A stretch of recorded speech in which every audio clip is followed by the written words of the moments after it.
अस्सलाम वालेकुम viewers, welcome to grooming tricks. I hope you are all well.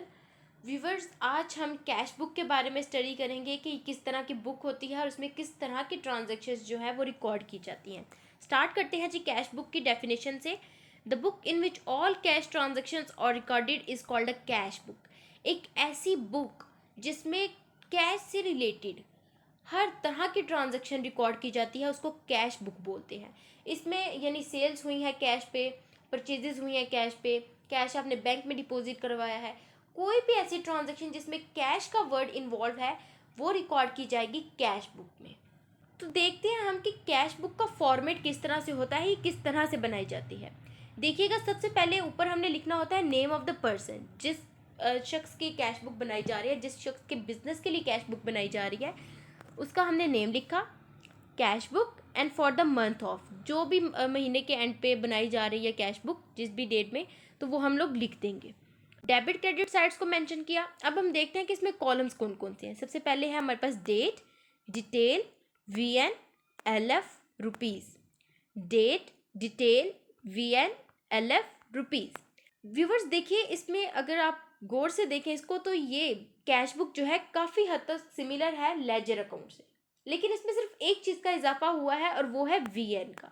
VN बोलते हैं वाउचर नंबर को। जिस तरह एलएफ में लेजर फोलियो में हमने कुछ नहीं लिखना होता है, उस तरह हमने वीएन में भी कुछ नहीं लिखना। तो इन दोनों कॉलम्स को बहुत छोटा सा बनाया और इसको ब्लैंक छोड़ दिया। डेट लिखने का तरीका मैं आपको पहले बता चुकी हूँ अपने प्रीवियस वीडियोस में भी, लेकिन इस दफ़ा फिर डिस्कस करेंगे। सबसे पहले ऊपर ईयर को लिखा करें, फिर डेट को, और फिर मंथ को लिखा करें।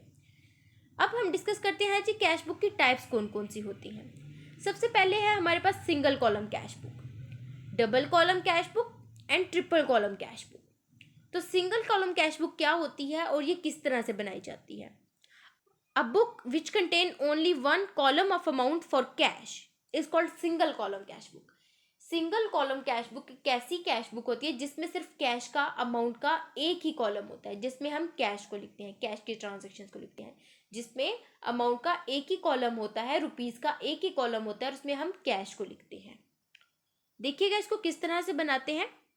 सेम फॉर्मेट है, सेम चीज़ें हैं, जैसे पहले हमने प्रीवियस एक देखा है कैश बुक का फॉर्मेट, ये बिल्कुल वैसा है। सिंगल है, एक ही रुपीज़ का कॉलम है दोनों साइड पे। Date detail V N L F rupees, date detail V N L F rupees, दोनों सेम है। अब देखते हैं जी डबल कॉलम कैश बुक क्या होती है। Double column cash book, a book which contain two columns of amount, one for cash and second for bank. Double column cash book एक ऐसी कैश बुक होती है जिसमें रुपीज़ के अमाउंट के दो कॉलम्स बनाए जाते हैं। एक में हम कैश के रुपीज़ लिखते हैं और दूसरे में हम बैंक के रुपीज़ लिखते हैं। जैसे कि ये एक लेजर अकाउंट की तरह है, तो हमें पता है हम कैश का अकाउंट बना रहे हैं, इसमें कैश की चीज़ें आएंगी, तो हमने वो चीज़ें नहीं लिखनी है जो डेबिट हो रही है, बल्कि लेजर अकाउंट को फॉलो करते हुए जिस तरह हम उसको बनाते हैं, उसी तरह हमने वही चीज़ें लिखनी होती हैं जिसकी वजह से वो डेबिट या क्रेडिट हो रही है। हमें पता है कि एक कॉलम हमारे पास कैश का, एक बैंक का, और यही ट्रांजेक्शन है इसमें। यानी अगर आप बैंक की भी देखें, अब आप बोलेंगे कि बैंक का क्यों है इसमें कॉलम, तो आपने बैंक में कैश डिपॉजिट करवाया है। जैसे कि मैंने पहले डेफिनेशन के स्टार्ट पे बोला कि कैश से रिलेटेड कोई भी ट्रांजैक्शन है वो कैश बुक में रिकॉर्ड होगी। तो अब इसमें देखिए आ गया, कैश भी आ गया और बैंक भी आ गया। तो कैश बुक का पर्पस ही ये होता है कि इसमें एट अ टाइम एक से ज़्यादा चीज़ें जो है वो डेबिट भी हो जाती हैं और क्रेडिट भी हो जाती हैं। अब देखते हैं जी इसका फॉर्मेट। देखिए, नेम लिखा, cash book for the month, ऊपर से सब सेम है। डेबिट क्रेडिट साइड्स को मेंशन किया हमने। Date detail V N L F rupees rupees, एक साइड पे डेबिट की साइड पे दो रुपीज़ की कॉलम है। एक है जी कैश के लिए और दूसरा है बैंक के लिए। एक में हमने कैश के रुपीज़ लिखने हैं, दूसरे में बैंक के। क्रेडिट साइड पे भी यही date detail V N L F rupees and rupees, और वी एन और एल एफ के कॉलम को हमने ब्लैंक छोड़ देना है। डबल कॉलम कैश बुक भी हो गया। अब हम देखते हैं ट्रिपल कॉलम कैश बुक क्या है। अ book which contain three columns of amount, जिसमें तीन कॉलम होते हैं अमाउंट के, एक कैश के लिए, दूसरा बैंक के लिए, एंड थर्ड फॉर डिस्काउंट, तीसरा डिस्काउंट लिखने के लिए। आपने चीज़ें सेल की हो कैश बेसिस पर, उस पर आपने थोड़ा डिस्काउंट दे दिया हो, तो आ गई ना कैश की बात इसमें भी, तो डिस्काउंट का आपने कॉलम बना लिया रुपीज़ में। इसका फॉर्मेट देखें, date detail V N L F rupees rupees rupees, तीन रुपीज़ है इसके अंदर। एक रुपीज़ है कैश के लिए, अमाउंट का कॉलम, एक रुपीज़ का कॉलम कैश के लिए, दूसरा अमाउंट का कॉलम बैंक के लिए, तीसरा अमाउंट का कॉलम डिस्काउंट के लिए।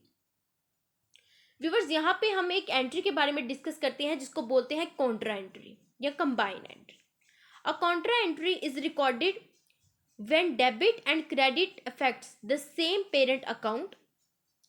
कॉन्ट्रा एंट्री तब रिकॉर्ड की जाती है जब एक ही ट्रांजैक्शन में एक चीज डेबिट और क्रेडिट हो रही होती है।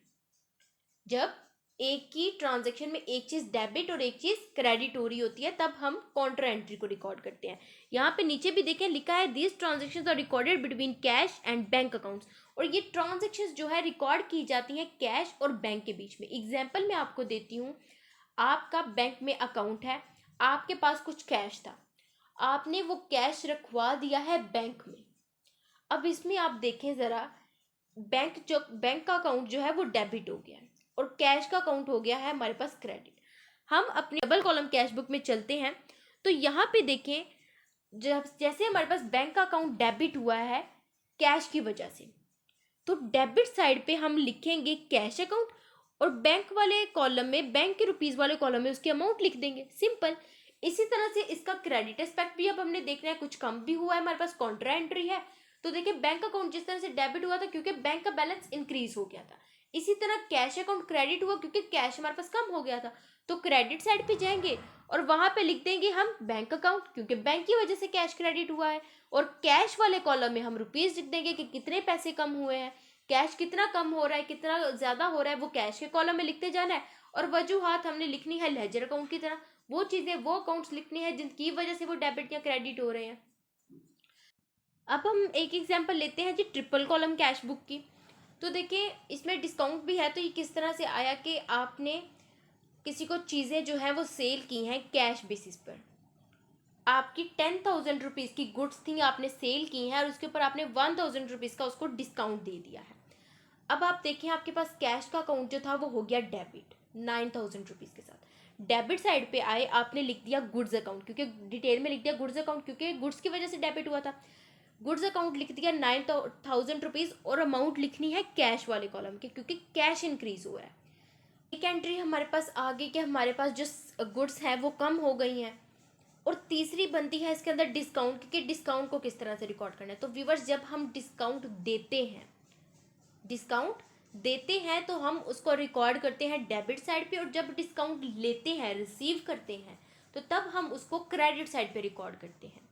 तो इस पे हमने डिस्काउंट दिया है तो डेबिट साइड पे ही हम लिख देंगे गुड्स का अकाउंट, क्योंकि गुड्स की वजह से हमने डिस्काउंट दिया तो लिखेंगे वो। और डिस्काउंट वाले कॉलम में हम उसके रुपीज़ लिख देंगे, यानी 1,000 रुपीज़ का हमने डिस्काउंट दिया था और वो अमाउंट हमने यहाँ पे मेंशन कर दी। सो व्यूअर्स, यहाँ पे हमारी कैश बुक का इंट्रोडक्शन कंप्लीट हो जाता है। Please do subscribe my channel and आपको वीडियोज़। अल्लाह हाफिज़।